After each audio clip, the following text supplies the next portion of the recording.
Айдар отбасы алдында үнемі жауапкершілікті сезініп, отбасы мүшелерімен ақылдасып, әңгімелесіп отыруды да ұмыт қалдырған емес. Бұл ислам нәрімен сусындаған отбасында әйел ерін, ер әйелін құрметтейді. Үй болған соң ыдыс табақ сылдырламай тұрмайтыны тағы бар. Алайда ондай жағдайда Айдар ашу шақырып, қаһарына мінбей, өзіне сай ұстамдылықпен, ал Айша болса өзіне тән нәзіктік пен сыпайылығын сақтап, мәселені бейбіт жолмен шешуге тырысады. Айдар басшы екенмін деп, әйеліне шамасы келмейтін талаптар қойған емес. Айдар әйелі мен қызының алдындағы басшылық мүмкіндігін әділдік пен мейірімділік орнатуға жұмсаса, ал Айша болса үйдің өз кезегінде жұмсақ мінезі арқылы отбасындағы жарасымдылық пен бірлік берекені сақтауға барын салып тырысып бағуда. Қай жерде әділдік пен жеке тұлғалар құқығы қорғалса, сол қоғамда тәртіп пен тыныштық орнап, игілік үстемділік құрады. Отбасы кішігірім қоғам болғандықтан, нағыз береке мен бейбітшілікті қажет ететін жерде осы киелі шаңырақ екенін бұл жұп өте жақсы біледі. Әйел адам ар-намысын сақтай біліп, отбасында да бақыттың бесігінде тербелетінін, отбасындағы ауызбіршілік пен береке тікелей әйелдің адалдығы мен мінез құлқына байланысты екенін жүрегінде сақтайтын Айша ешқашан өзгеге көз салған емес. Тек қана өз жары Айдарды жақсы көріп, соған ғана бағынуға Алла алдында ант еткен.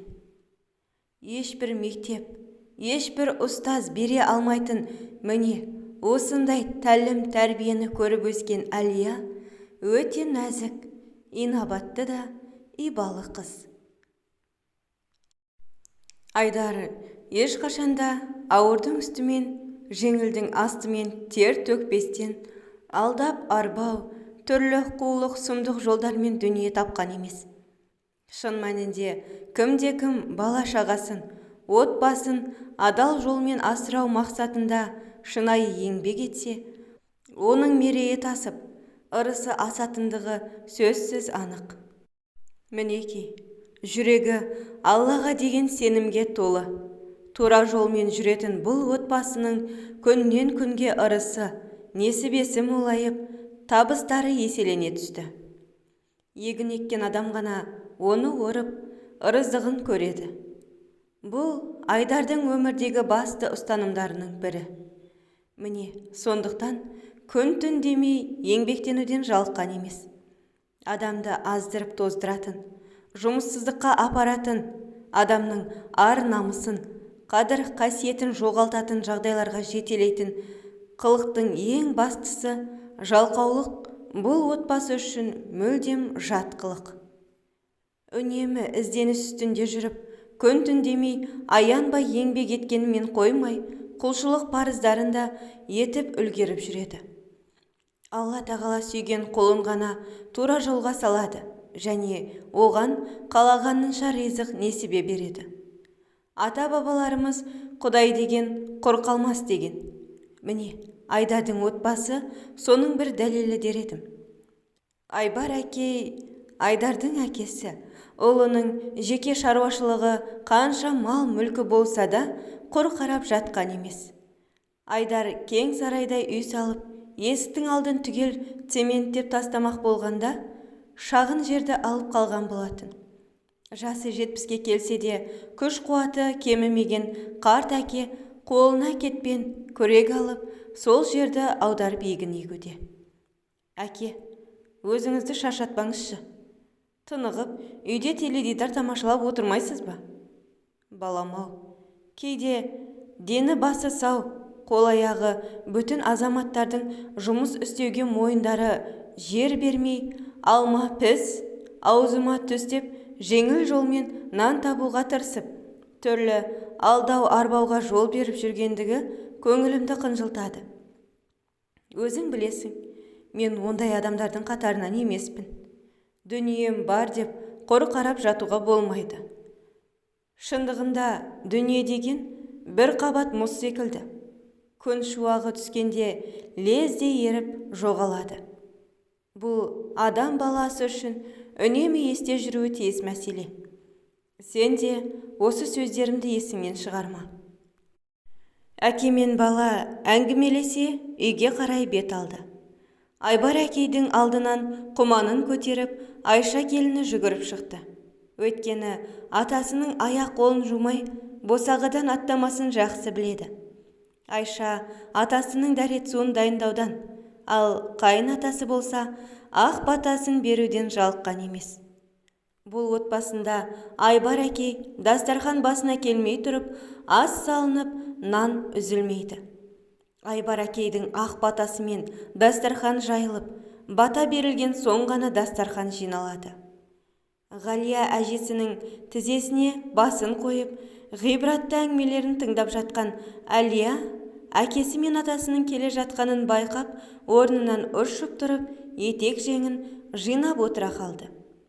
Ер адамның көзінше, қыз бала етек жеңі ашық күйде созылып жатуға болмайтынын санасына сіңіп өскен. 13 жастағы өрімдей қыз дереу етегін жауып отырды. Немересінің маңдайынан иіскеп, бәрі дастархан басына жайғасты. Уа, отау иесі, қолдасын тәңір киесі. Инабатың игілікке бастасын, пейілің жамандыққа баспасын. Ошағыңның оты сөнбесін, арың мен жаның арамдыққа көнбесін. Босағаң берік болсын, қосағың жерік болсын. Көңілің ашық болсын, өмірің нәсіп болсын. Жақсының қадірін біл, кәрінің әділін біл. Өнегеңді қазық ет, ақылыңды азық ет. Сағың сынбасын, бағың нұрлансын. Ойың көсем болсын, сөзің шешен болсын. Осының бәрі сөзімнің нәрі. Құдайымның құлағына шалынып, тілеуім қабыл болсын. Әумин, деп Айбар әкей келінінің дәмді асына риза болып ақ батасын берді. Кесеге бармағын батырмай, шай тамағын ұсынатын Айша келіннің ибалы, инабаттылығына ата енесі үнемі мәз болып отыратын. Өмірден көргені мен түйгені мол, көрегенді қарт ата мен әже тәрбиелеген Әлия сөздің қадірін біліп, орнымен сөйлеп, сөзді тауып, нақты айтады.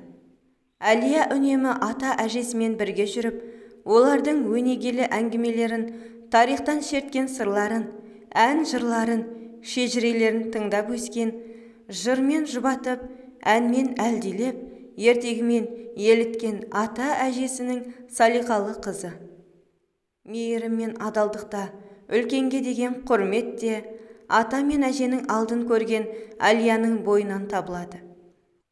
Көргені мен өмірден түйгені көп, көне көз ата әжесі тәрбиенің нәрін немере қыздарының бойына сіңіре білген. Ибалылық, имандылық та солардан дарыған. Айдардың сыныптас, ауылдас, бір-екі жақын араласатын достары қалаға қоныс аударып, өз үйлеріне Айдар мен Айшаны қонаққа шақырды. Әке-шешесінің ақ батасын алып, Айдар мен Айша қалаға қонаққа кетті. Түннің ортасында немере қызы Әлияның бөлмелеріне жүгіре кіріп келгенінен Айбар әкей мен әжесі Ғалия шошып оянып кетті. Әлияның мұндай қылығы жоқ болатын. Әжесін қатты құшақтап, сөйлеуге шамасы келмей, еңкілдеп жылай берді. Қызым, қой жылама, неге жылап тұрсың? Әже, мен жаман түс көрдім, қатты қорқып тұрмын. Балам-ау, түс түлкінің боғы. Соған бола жылайсың ба? Өте қорқынышты түс, есімнен шығар емес. Әже, менің қасымда жатасыз ба? Ұйықтай алар емеспін.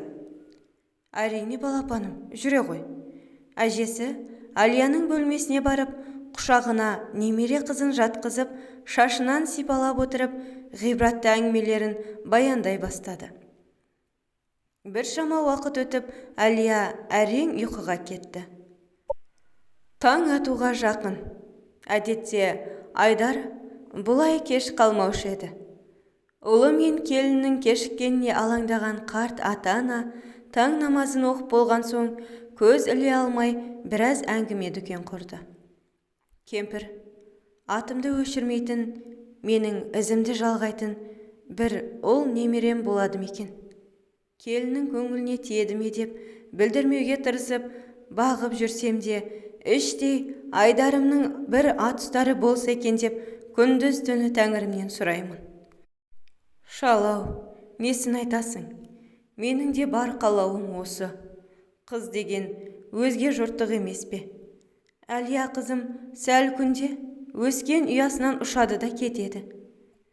Мына шаңырақтың отын сөндірмей, түтінін түтетіп отыратын Айдарыма Құдай бір ұл перзент сыйласа, менің одан басқа арманым жоқ. Сырттағы иттер үріп шулап кетті.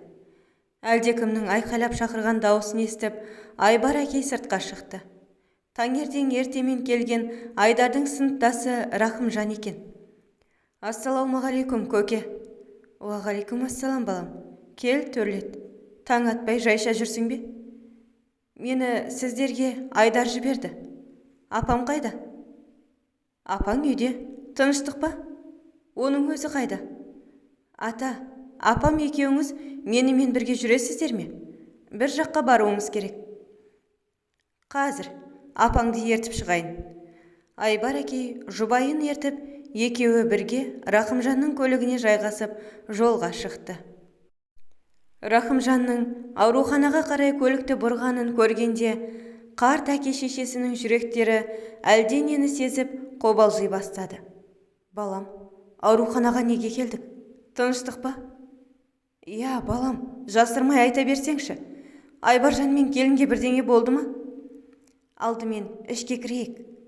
Аурухана дәлізінде жинаулы тұрған Айдардың 5-6 сыныптас жігіттерін көргенде, қарт ата-ана бір сұмдықтың болғанына сенімді болды. Екеуін медбикелер қарсы алып, орындыққа жайғастырып, әлде қандай бір дәріні ішулерін сұрады. Рахымжан, балам, бұл не өзі? Не болып жатыр?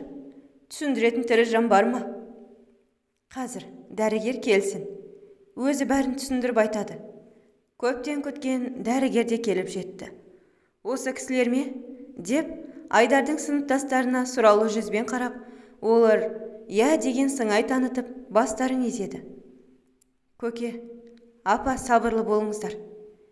Дәрігер, шыдамымды сынамай, дереу не болғанын айтасыз ба? Ұлыңыз бен келініңіз 3-4 сағат бұрын ауыр халде біздің ауруханаға жеткізілді. Жол апатына ұшырап, қатты жарақат алған. Не? Құдайым-ау, бізді жалғыз ұлыммен сынамасаң болмас пе еді? Апа, сабыр сақтаңыз, бекем болыңыз. Жағдайлары жақсы ма? Өкінішке орай, екеуінде де биологиялық өлім тіркелді. Қазіргі кезде екеуі де комада жатыр. Бірақ одан еш пайда жоқ. Сол аппараттан ұлыңыз бен келініңізді ажырату үшін сіздердің рұқсаттарыңыз қажет. Жоқ, олай болуы мүмкін емес. Құдайым, перзентім менен бұрын қабірге кіргенін көрсететінде қандай күнә жасап едім. Одан да мына бізді алмадың ба? Кемпір, үмітіңді үзбе. Жоқ, мен рұқсат бермеймін. Аппаратыңда жата берсін. Балаларымның беті бері қарарына сенемін. Бұл аппаратта 16 сағаттан артық жатуға болмайды. Өз қалауларыңыз білсін. 16 сағат өткенше күтейік. Айбар мен Ғалияның жүректері қысылып, қан қысымы көтеріліп, медбикелер медициналық көмек көрсетті. Рахымжан Айдардың үйіне барып, Әлияны өз үйіне апарып тастады. Сыныптастар бәрі бас қосып, жаназаға дайындықты бастап жіберді.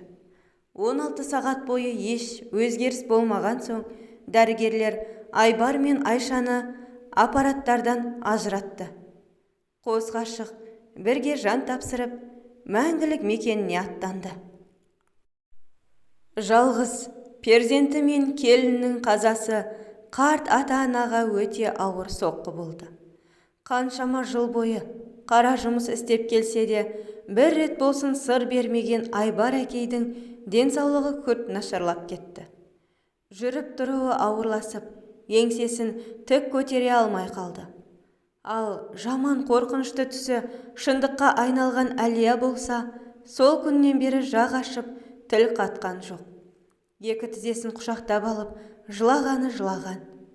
Ғалия ана болса өз жан азабын шетке сырып, бірде отағасын, бірде немере қызын жұбатып әлек. Қызым, құлыным, аз да болса тамағыңды жеп алшы. Бұлай болмайды. Жегім келмейді. Әкем мен анамды сағындым. Оларсыз енді не істеймін? Бұлай сөйлеп, мені ренжітпе құлыным. Біз бар емеспіз бе? Атаң екеуміз барда, сені біреудің ренжітуіне жол бермейміз. Әже, оларды қатты сағындым. Әкемнің мейірлене маңдайынан иіскегенін, анамның жылы құшағын сағындым. Неге бұлай болды? Бәрі бір Құдайдың ісі. Жаратқанның қалауы осы болса, қолдан келер шара бар ма? Сенің мына отырысыңды көрген сайын атаңның жаны қинала түсуде. Қане, тұрып, атаңның жанына күлімдеп бар. Әлде атаңның да бізді тастап кеткенін қалайсың ба? Жоқ әже, бұлай айтпаңыз. Ендеше, қане, тұр. Үшеуміз бірге дастархан басында тамақтанайық. Әйтпесе, атаң екеуіңе екі жаққа тамақтасып, әбден шаршадым. Әлия әжесін қатты құшақтап, көзінің жасын сүртіп, үсті басын ретке келтіріп, атасының жанына барды. Ата, келіңіз, шай тамақ ішейік. Әлия, ботақаным, сен тұрғансың ба? Жарайсың, қызым. Өмір болғандықтан қиындықтар болады. Қиындықсыз өмір болмайды. Бірақ қиындықты жеңе білу керек, мойымау керек. Қиындық қатпарлы да соқпақты кезең. Бұл кезде адам шарасыз күйге бөленіп, өмірден түңіліп кететіні рас. Алайда тірі жан болған соң, ештеңеге қарамай, әр адам өз тіршілігін жасауы керек. Жарайды ата, мені кешіріңіз. Айдардан қалған мал шаруашылығын басқару әкесіне оңайға тимесі анық еді. Қарт әкенің денсаулығы ұлының қазасынан соң мұндай жауапкершілікті атқаруға қауқарсыз еді. Малға бас көз болатын отбасылы шопан іздестіре бастады. Келген шопандардың ешбірі адал еңбек еткен жоқ. Бірі малдың жем шөбін сатса, бірі ұрлатып алды. Енді бірі малдарды өлтіріп қоя берді. Жандос пен жары Әсемді осы мал қожалығына жұмысқа алғалы бері Айбар әкейдің жаны сәл де болса жай тапты. Малдары төлдеп көбейіп, жем шөбі де артылып, адал еңбекпен нан тауып жүрді. Айбар әкей мен Ғалия апа Әсемнің балдай айранын, қатық кефир ішіп, қаймағын, көбіде піскен сары майын жеп, қарындары тоқ, уайымдары жоқ болып өмір сүре берді. Бәрінен де қуантарлық жайт, Жандос пен Әсемнің ұлы Ахметтің Әлия мен жасты болып екеуінің тіл табысып кеткені. Ахмет келгелі Әлияның өмірге деген құштарлығы қайта оянды. Екеуі таңнан кешке дейін бірге ойнап, күліп жүреді. Немересінің бір ғана күлгені үшін барын беруге дайын болған қарт ата әженің қуанышында шек болған жоқ.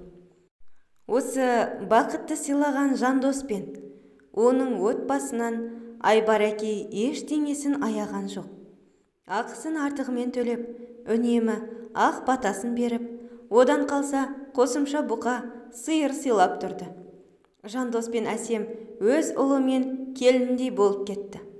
Айбар әкей мен Ғалия апа Ахметті өз немересінен көп көрмесе, кем көрген жоқ. Әлия мен Ахмет араларынан қыл өтпесте жақын достарға айналды. Бұл достықтың соңы махаббатқа ұласты. Мектепті бітіріп, Әлия қалаға жоғарғы оқу орнына түсті. Немересін жалғыз жіберуге қорыққан атасы мен әжесі Ахметтің оқу ақысын өз қалталарынан төлеп Алияға қосып қалаға жіберді. Екеуіне арнап пәтер жалдап берді. Ахмет Алиядан 6 айға үлкен болғандықтан атасы мен әжесі оны Алияның ағасы деп санап, үнемі қамқор болуын сұрап аманат етті. Ер мен әйелдің қарым-қатынасы қандай болатынын, некесіз қыз балаға қол тигізбек түгілі, қыздың әурет жеріне қараудың өзі үлкен күнә екенін санасында сақтаған бойжеткен үнемі өзін Ахметтен алшақ ұстайтын. Әр түнді қорқынышпен өткізетін Алия атасымен ақылдаса келе Назым есімді жоғарғы оқу орнында бірге оқитын группалас қызды пәтеріне тұрғыза бастады. Назым жанында болған соң Алияның қорқынышы басылып, алаңсыз ұйықтайтын болды. Ахмет пен Алияның бір пәтерде тұрып жатқаны Айбар ақсақалдың ауылының тұрғындарына аса ұнай қоймады. Ахмет пен Алияны жұрт некесіз төсектес болды деп өсек ете бастады. Бұл әңгіме Жандос пен Әсемге ұнай қойған жоқ. Айбар ақсақал, жұрттың не айтып жүргенін өзіңіз де естіген боларсыз. Иә, Жандос балам, біз де естіп жүрміз. Ең бастысы, бәрін көріп, біліп тұрған бір Алла. Көптің аузына қақпақ бола алмаспыз. Бірақ менің ағайын туысым бар дегендей, енді өзіңіз түсінерсіз. Маған артық сөз қажет емес. Баламды ауылға қайтарыңыз. Жұрттың сөзіне бола, балаңның өміріне балта шабасың ба? Айтқан адам айта берсін. Балаң оқысын, тәжірибе жинасын. Адам аласы ішінде деуші еді ғой. Баламды менен артық ешкім біле қоймас. Ұлымды ауылға қайтарыңыз. Ең дұрысы осы. Ал балаңнан не қалайтынын сұрап көрдің бе? Менің дегеніме көнбеске амалы жоқ. Мен не десем, сол болады. Егер қалауың осы болса, өз еркің білсін. Бала сенікі. Рахаты мен азабын көретінде өзің. Қайтар десең, қайтарайын. Бізге қамқор болғаныңыз үшін көп рахмет. Алла разы болсын. Ұлымның қасында болғаны дұрыс. Сол күні-ақ Айбар әкей қалаға жол тартып, немересінің жағдайын өз көзімен көріп, Ахметті ауылға алып қайтты. Ахмет ауылға қайтарған үшін әкесіне ашуланып сөзге келіп қалды. Әке, неге мені ауылға қайтардыңыз? Менің қалада жүргім, оқығым келеді. Балам, есіңді жина. Сенің артыңнан ерген бауырларың бар. Сен қалада тұрған соң, бұлар да ертең бізде қалада тұрамыз деп шығады. Біреудің малын бағып, тапқан ақшаны қайсы біріңе жеткіземін. Сонда не істеуіміз керек? Оқымай, сіз секілді біреудің құлы болып өтеміз бе? Жандос ашуланып, баласының басынан ұрып жіберді. Ей, боқмұрын, қалада бірер ай тұрамын деп, әкеңе қалай сөйлейтін болғансың? Өтірік пе? Өзіңіз оқымағандықтан бізді де оқытқыңыз келмейді. Өмір бақи сіз секілді малдың қиын тазалап, күннің ыстығы мен суығында қырасып, мал бағып жүруіміз керек пе? Жетер, менің ашуыма тимей, аузыңды жап. Мен еріккеннен осылай жүрмін бе? Сендер үшін осылай жүргеніміз жоқ па? Таяқ жемей тұрғаныңда көзіңді құрт. Әйтпесе қазір қамшымен сабаймын. Ахмет шығып кеткен соң, баласының сөздері жанына батып, өз басын өзі нұқып, ұрып, тағдырға өкпесін айтып налыды. Алия қалада Назым құрбысымен бірге тұрып жүрді. Алия үнемі өз өмірін құрбысына баяндаудан, Назым болса оны тыңдаудан жалыққан емес. Бұл кезде Алия ғашығынан айырылған, бірақ нағыз дос тапқан бақытты жан еді. Назымның да өмірі Алияның өміріне аздап ұқсас. Әкесі дүниеден өткен. Жалғыз анасымен ғана өмір сүріп келеді екен. Демалыс күндері ауылға қайтарда Алия құрбысын үйіне қонаққа шақырды. Алияның үйін көрген Назым таңданысын жасыра алмады. Мәссаған, құрбым-ау, мынау сенің үйің бе? Иә, бұл үйді марқұм әкем тұрғызған. Бірақ қызығын көре алмай кетті. Әлияның көзі жасаурап қалды. Мұңаймашы жаным. Жүр, мен саған бау-бақша, жылқы, сиырларды көрсетейін. Қойшы, рас па? Сен маған оларды көрсетпексің бе? Әлде өзің біреуді көруге асығып тұрсың ба? Назым. Жарайды, үндемеймін. Әжесінің дәмді асын тойып алып, қос құрбы қыр асып жайлауға кетті. Ат үстінде мал бағып жүрген Ахмет қыздарды көрген бойда атын қамшылап қыр аса шаба жөнелді. Ғашығын бір көруге зарыға әрең жеткен Әлия оның бұл әрекетін түсіне алмады. Күні бойы оның неге бұлай жасағанын түсіне алмай терең ойға батып жүрді. Кешкі астан соң оны іздеп қосалқы үйге барып еді. Әлі үйіне оралмағанын естіп таңданысы арта түсті. 2 күннің ішінде Ахметті бір рет болсын көре алмаған Әлия көңілі жабырқап қалаға қайтты. Ахметтің бұл әрекетінің себебін түсіне алмады. Ахметке күндіз-түні тоқтаусыз қоңырау шалса да, бірде-біреуіне жауап бермейді. Өзі ойлана, ой түбіне жете алмай жүргенде, әжесінің денсаулығы нашарлағанын естіп, дереу ауылға қарай жолға шықты. Жол бойы тоқтаусыз жылаумен болды. Жалғыз ғана сырласы, жалғандағы жұбатар жанашырынан айырылып қалудан қатты қорықты. Әжетайым, жағдайыңыз жақсы ма? Құлыным, келдің бе? Сіз үшін қатты алаңдадым. Сізге не болды? Не үшін денсаулығыңыз нашарлап кетті? Қызым-ау, біздің дерт ешбір емі жоқ кәрілік қой. Саған айтар сөзім бар. Көзімнің тірісінде сені құтты орныңа қондырып, жасауыңды жасап беріп кеткім келеді. Жасың 20-дан асты. Өзіңнің ұнатар біреуің бар ма? Сені сұрап жатқан адам жетерлік. Егер жоқ болса, біреуіңмен танысып, кездесіп көр. Әже, бұлай демеңізші. Әлияның 2 беті алмадай қып-қызыл болып, жүзін төмен түсірді. Неменеге сонша қызарып кеттің? Кәне, айта ғой, ол бақытты жан кім екен? Ол негізі Ахмет. Не дейді тағы? Біз оны өз немереміздей көріп, саған аға санап жүрміз ғой. Әже, мен оған өлердей ғашықпын. Қызым, оның жүрісі маған мүлде ұнамайды. Біздің әулеттің мұрагері жалғыз өзің екеніңді білесің.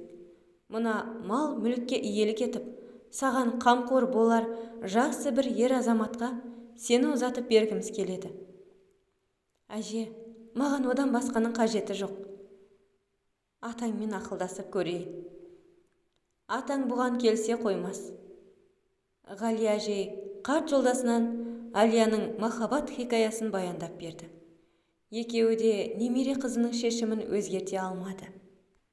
Айбар қарт Жандосты жанына шақырып алып, жастар жайлы әңгіме қозғады. Жандос, балам, өзің білесің. Ұлым мен келінімнің аманаты. Кемпір екеуміздің жер басып жүруімізге бір ғана себеп, ол біздің немере қызымыз Әлия. Енді міне, жасымыз 70-тен асып барады.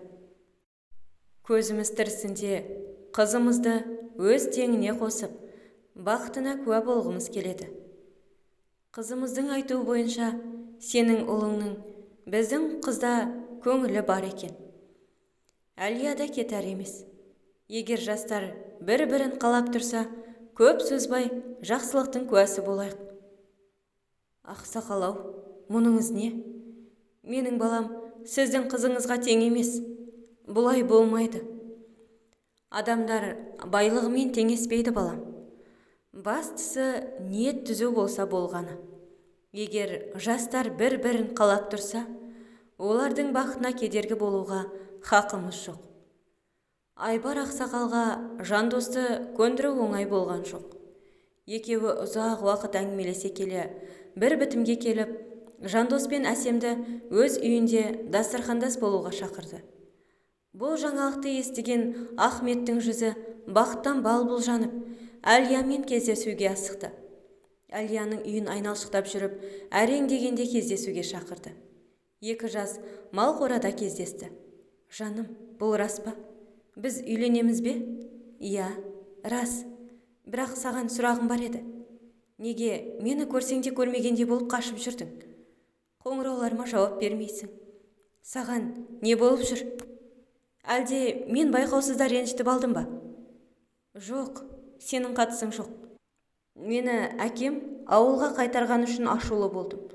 Сен қалада жалғыз, қараусыз қалғаның үшін өзімді кінәладым. Жарайды онда. Көңілім орнына түсті. Мен кетейін. Әжем іздеп жүрген болар. Екі отбасы бір дастархан басына жиналып, екі жастың некесін қиып, шаңырақ көтеру жайында әңгіме өрбітті. Жақсылықтың ерте кеші жоқ демекші, тез арада тойды өткізуге дайындыққа кірісіп кетті. Айбар ақсақал бүкіл ауылды жинап, Ахмет пен Әлияға ұлан-асыр той жасап берді. Әлия өзінің зәулім сарайдай үйінде емес, Ахмет пен оның ата-анасы тұратын шопандарға арналған үйде тұрғысы келген. Бірақ атасы мен әжесі жас жұбайлар келісім бермей өз үйінде тұра берді. Олардың ара қатынасы өте жақсы болатын. Көрсе көз сүйсінерлік жарасымды жұп. Тұрмысқа шыққан бойда Әлия құрсақ көтеріп олды болды. Шөбересінің алақанынан май жалаған Айбар мен Ғалия қарт бұл өмірден армансыз өтті. Ата-әжесі қаза болған соң Ахметтің мінезі күрт өзгере бастады. Әлияға қарай дауыс көтеретін, қол көтеретін әдет шығарды. Өз әке-шешесі мен жалғыз бауырын қызметшісіндей көреді. Оларға да айқайлап, бұйрық беріп, бүкіл мал-мүлікті басқарып жүрді. Әлия қалаға оқуға бармай, тек ақша төлеп, бір ауыз сөзбен айтқанда дипломын сатып алды. Араға біраз жыл салып, Ахметтің өзінен 6 жас кіші жалғыз ғана інісі Айбек үйленемін деп қырсығып тұрып алды.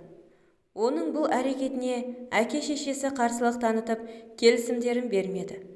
Себебі үйленгелі жатқан жары өзінен 5 жасқа үлкен қыз. Ей, ақымақ, өзіңнен үлкен адамға үйленіп не көрінді саған? Басқа қыз құрып қалды ма? Үйленемін дедім, үйленемін. Жоғал, шыққан үйден. Әбден шаршатып біттіңдер. Ана баламның түрі ана. Дүние бітіп, әке-шешесін сыйлаудан қалды. Сенің түрің мұнау. Сен одан да сол әйелге тиіп алсаңшы. Әке, не әке? Мені есімнен адастыратын болдыңдар ғой. Апа, сіз бірдеңе десеңізші. Менің одан басқаға үйленгім келмейді. Балам, өтінем. Райыңнан қайт. Махаббат жасқа қарамайтынын қашан түсінесіздер?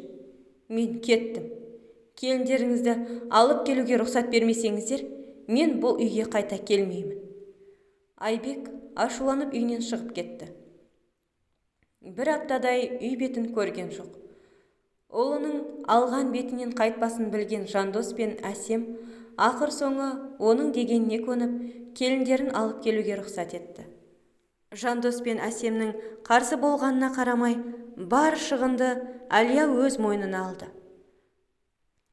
Жолдас балдары мен Айбек келінді алып қашып келді. Жасы үлкен демесе, белі қылдай, нәп-нәзік, сұлу бойжеткенге Әсем ақ орамалын жауып, үйге кіргізді. Әлия үлкен абысын ретінде сый-сиябатын ұсынып, жаңа түскен келіннің құлағына алтын сырға тақпақ болып, ақ орамалын ашқанда, таңырқап, еш қимылсыз, қаққан қазықтай бір орында тұрды да қалды. Келін болып түскен бойжеткеннің бір кездері өзінің ең жақын құрбысы болған сырласы Назым еді.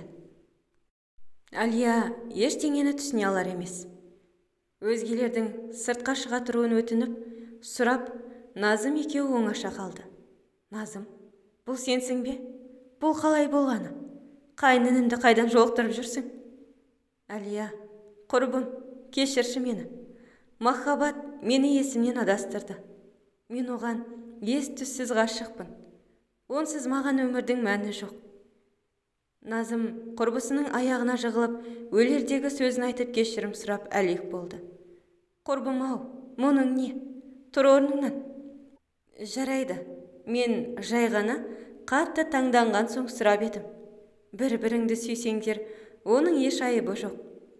Құрбысын осылай жұбатқанмен Әлия оның бұл әрекетін түсіне алмай, күні бойы ой үстінде жүрді. Әне-міне дегенше тойда өте шықты.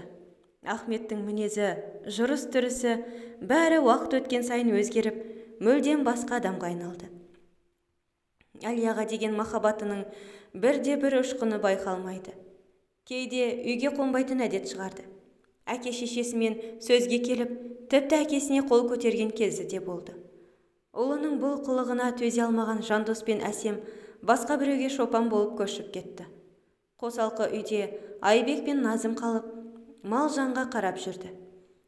1 жылдан аса уақыт өтіп, Айбек пен Назымның тұңғыш ұлы дүниеге келді. Перзентханадан шыққан соң, екі ағайынды атап өтпек болып, қосалқы үйде бас қосты. Ахмет пен Әлияның тұңғышы Алихан 5 жасқа толып қалған. Қараңғы түсіп қалған болатын. Толған айдың жарығымен еш қорықпай, өз үйіне ұмытып кеткен ойыншығын алу үшін барды.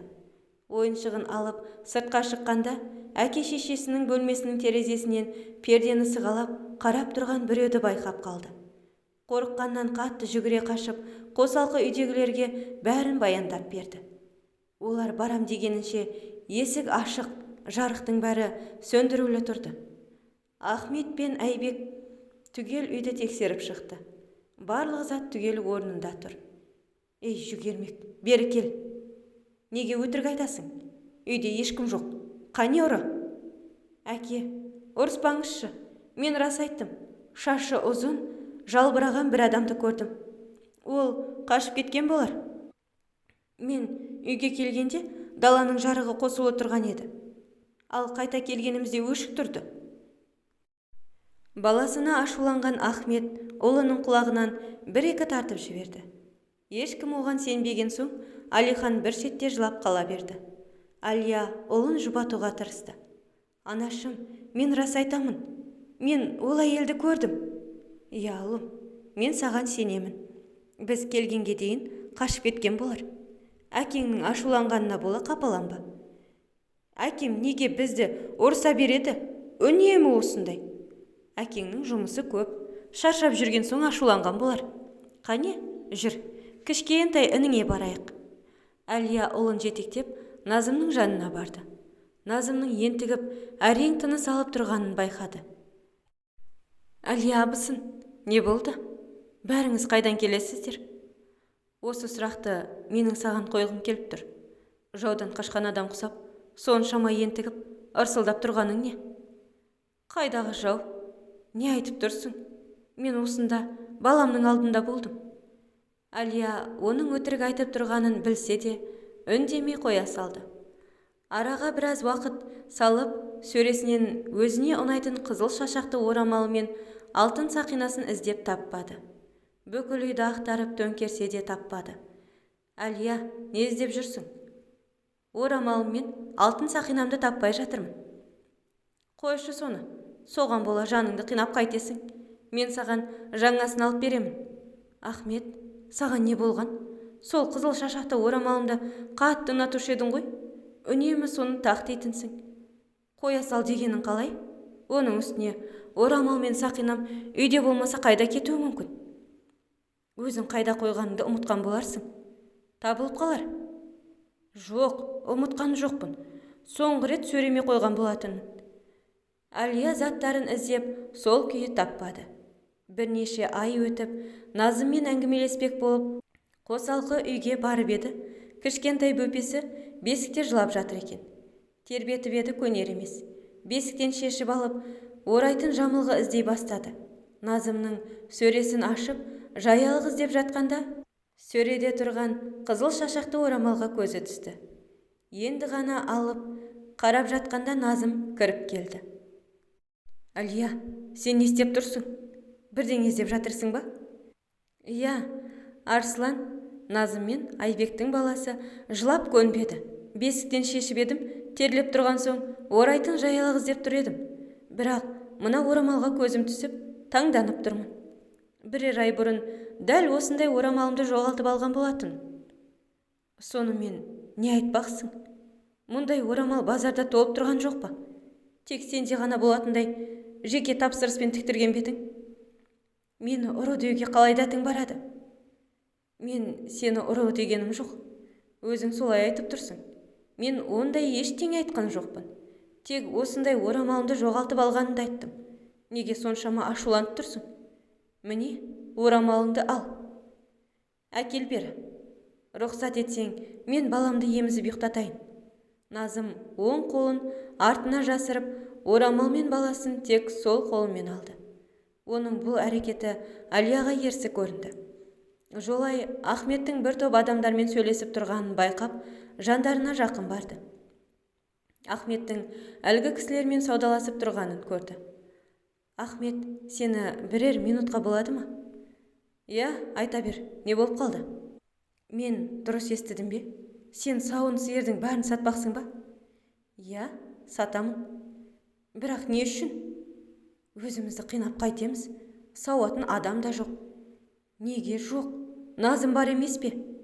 Тегін үй, тегін тамақ, онымен қоса аз ақша алып отырған жоқ. Оның баласы кішкентай емес пе? Үлгере алмай қиналып жүр. Солай ма? Қиналып жүр де. Ендеше өзге біреудің малын бағып, сиырын сауып жүрген өз әкең мен анаңа неге жаның ашымайды? Сатпайсың. Кешіріңіздер, біз сиырларды сатпайтын болдық. Кете берсеңіздер болады. Сатып алушылар кері қайтып кетті. Оның бұл әрекетіне ашуланған Ахмет оның қолынан сүйреп, апарып есіктің алдындағы қолына ілінген ағашпен ұрып төбелей бастады. Осы дүние мүліктің иесі екенмін деп, мені жұртқа мазақ етуің керек пе еді? Мен сенің жұмсаң жұдырығыңда, ашсаң алақаныңда ұстайтын қуыршағың ба? Ахмет, ұрмашы мені. Кешірім сұраймын. Кешірші мені. Әке, анамды ұрмашы. Жібер оны. Ей, боқмұрын, таяқ жегің келмесе жоғалары. Тағы да маған бұйра сөйлеп, маған бастық боласың ба? Жоқ, кешір мені. Менен қателік кетті. Ахмет өзін әрең тоқтатып, үйге кіріп кетті. Алихан анасының маңдайынан аққан қаны мен көзінің жасын сүртіп, анасын жұбата бастады. Анасына араша түскен бүлдіршіннің аяғына әкесінің таяғы тиіп, қатты жырып, қаны соққылап тұрды. Балам-ау, құлыным, кешір мені. Әлия көйлегінің етегінен жыртып, ұлының жарақатын жылап отырып байлай бастады. Анашым, ауырып тұрған жоқ. Жыламаңыз. Жыламаңыз деймін. Рас айтып тұрмын. Ауырып тұрған жоқ. Алихан, бұлай айтқан менен тісін тісіне қойып әрең шыдап тұрғанын ана жүрегі байқамауы мүмкін емес. Анасын қинамау үшін бұл азапқа төзіп, көз жастарына тосқауыл қоя білген жас баланың жүрегінде әкесіне деген өшпенділік пайда болды. Әлия бір кездері өлерде ғашық болған жолдасының неге мұншама өзгеріп кеткенін еш түсіне алмады. Қорыққанда қорғаныш, жабыққанда жұбаныш болар, бірде-бір туысының болмағаны жанына батып, бір Құдайға тапсырып, үнсіз төзіп жүре берді. Әлия күндіз түні Тәңірге жалбарынып, жолдасының тура жолға түсуін сұрап, дұға жасады. Одан басқа қолынан ештеңе келмес деді. Ахмет ұлдары мен Әлияға жеке жүргізуші жалдап берді. Әлия жүргізушімен бірге өз балаларымен қоса Арсланды да бала бақша, мектепке апарып әкеліп жүрді. Күнде бір мал жоғалып, Ахмет өз бауыры Айбекті қамшымен сабап, аямай ұрғаны ұрған. Аға, бүгін тағы бір бие жоғалды. Рас айтамын, ұрының қалай ұрлап жүргеніне таңым бар. Бірде-бір айға қалдырмайды. Мен саған қашанғы айтамын дұрыстап қара деп. Қашан адам боласың? Аға, тек ұра көрмеші мені. Бұдан кейін үйге келуші болма. Қырда ат жайылар жерде бір бөлмелі жатар орын бар. Ол жерде Айбекке көмекшілікке алған шопан жігіт жатады. Қырда шопанның жанында қалып, түні бойы күзететін бол. Ұқтың ба? Мақұл аға. Айбек қырдан бері келмейтін болды. Назым қосалқы үйде ұлы екеуі ғана қалды. Түн ортасында оянған Әлия күйеуінің жанында жоқ екенін байқады. Ары күтті, бері күтті, ақыры келмей кеткен соң оған қоңырау шалды. Алайда ұялы телефоны бөлмеде қалып қойған екен.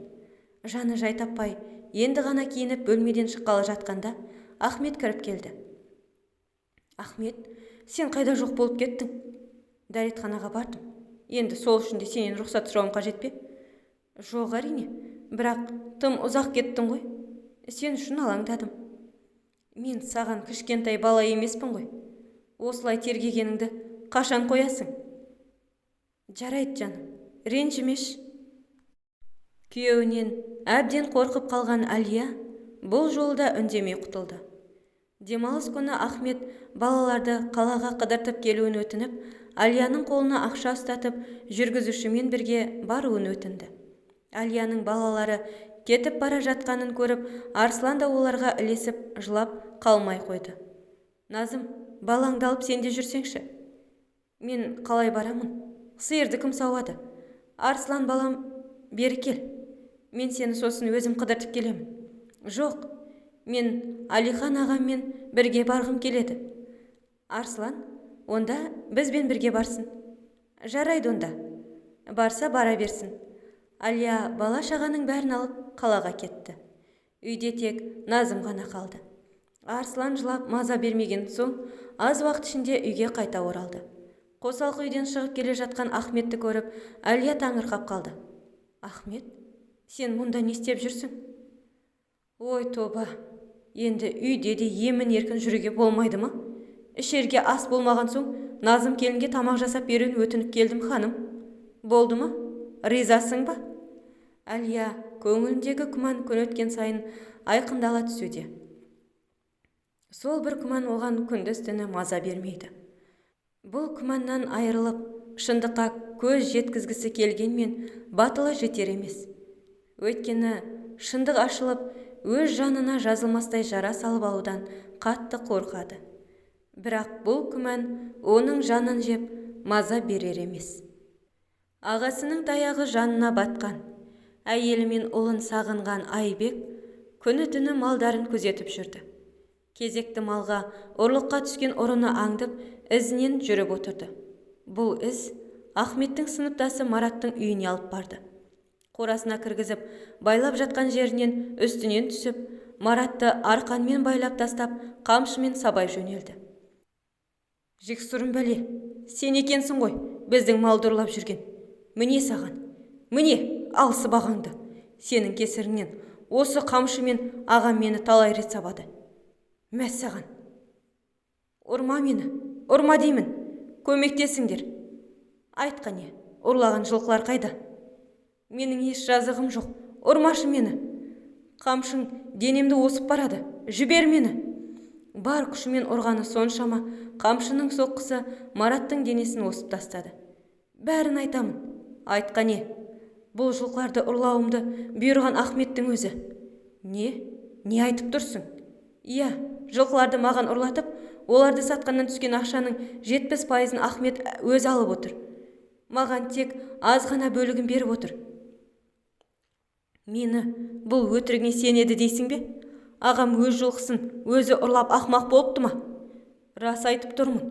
Өзіме де бұл ісім ұнамай, Алла тағаланың алдында жауап берерімді ойлап бас тартқан болатын. Бірақ Ахмет бас тартсам, яки біреуге айтсам, мені түрмеге қамататынын айтып боп салады. Ал түрмеге қамалсам, әйелім мен 5 баламды кім асырайды? Амалсыз оның дегенінмен жүруге мәжбүр болдым. Мұна айтқан сөздеріңе қалай сендіресің? Егер бір жылқының құнындай ақша болса, оны саған ұстап беремін. Жарайды, мені күт. Айбек жиған терген ақшаларын алып келу үшін үйіне барды. Бірақ ол мүлдем басқа көріністің куәсі болды. Өз ағасы мен сүйген жарының төсекте аймаласып жатқанын көрген Айбек есінен адасты. Төрде өліл отырған аңшы мылтығын алып, бөлмеге баса көктеп кіріп барды. Мылтықты көрген Назым қорыққаннан шыңғырып жіберді. Құдай төбелеріңнен ұрсын сендердің. Оңбаған, арын сатқан тексіз әйел екенсің. Мен сені сүйдім ғой. Жаным, мен саған бәрін түсіндіремін. Түн ортасында күйеуін жанынан таппаған соң, оны іздеп шыққан Әлия шыңғырған дауысты естіп, ол да бұл көріністің куәсі болды. Құдайым-ау, оңбаған екенсіңдер. Осылай екенін өзім де біліп едім. Бірақ бұл күмәнім расталмаса екен деп үміттендім ғой. Ахмет, сенің мұның не? Жаным, мүлдем олай емес.